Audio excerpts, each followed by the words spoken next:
Cashless transaction করার লক্ষ্যে আধুনিক ব্যাংকিং ব্যবস্থা উপলক্ষে আপনাদেরকে অনুষ্ঠান আয়োজন করেছেন।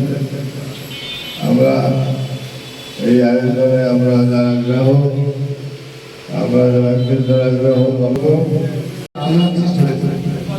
যেটা আমরা অনেক আগে থেকেই করতেছি, যেটা ইনস্ট্রুমেন্টের মাধ্যমে চেকের মাধ্যমে আমরা এক স্থান থেকে আরেক স্থানে আমরা অর্থ ট্রান্সফার করতাম। করে দেবে যে বাংলাদেশ ব্যাংক প্রত্যেকটা ব্যাংকের একটা নির্দিষ্ট টার্গেট দিয়ে দিয়েছে, যেটা এবং উনি সহযোগী বক্তব্য প্রদান করবেন। ধন্যবাদ।